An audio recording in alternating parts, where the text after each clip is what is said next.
এমন একটি গ্রাম যেখানে শুধু সুন্দরী মহিলারাই বাস করেন। কোনো পুরুষ এই গ্রামের বাসিন্দা নন। কোথায় এই গ্রাম? দক্ষিণ পূর্ব ব্রাজিলের নোয়া ডে কর্ডিয়েরো গ্রাম, যেখানে বাস করেন 600-এরও বেশি মহিলা যুবতী। তাদের প্রত্যেকের বয়স 20 থেকে 35-এর মধ্যে। কিভাবে এতজন মহিলা এলেন এই গ্রামে? 1890 সালে এক মেয়েকে তার ইচ্ছার বিরুদ্ধে বিয়ে দেয়া হয়। এরপরই শ্বশুর বাড়ি ছেড়ে চলে আসেন এই গ্রামে।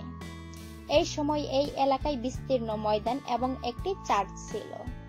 এরপর সেখানেই বসবাস শুরু করেন ওই মহিলা। অন্য মহিলারা এ ব্যাপারে জানতে চাইলে তারাও সেখানে এসে বসবাস শুরু করেন। চার্চের লোকেদের সঙ্গে মিলে ঘর বাড়িও তৈরি করে ফেলেন তারা। এখানে এমন মহিলারাই আসেন যারা পুরুষদের ঘৃণা করেন, একা থাকতে চান, বিয়ে করতে চান না বা একাই নিজের সন্তানকে বড় করতে চান। এখানে মহিলা এবং যুবতীরা মিলে চাষ সহ প্রয়োজনীয় সমস্ত কাজই একা হাতে করেন।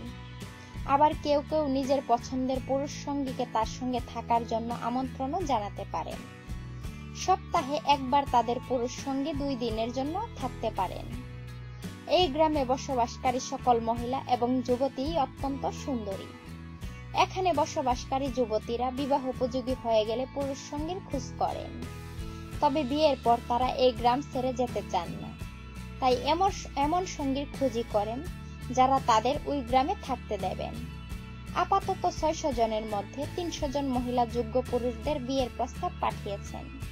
যারা তাদের শর্তে রাজি হবে তাদের সঙ্গেই বিয়ে করবেন তারা। ভিডিওটি ভালো লাগলে লাইক দিন, শেয়ার করুন বন্ধুদের মাঝে। আর এমন অজানা আরো নিত্য নতুন তথ্য জানতে এখনই সাবস্ক্রাইব করুন আমাদের চ্যানেলটি।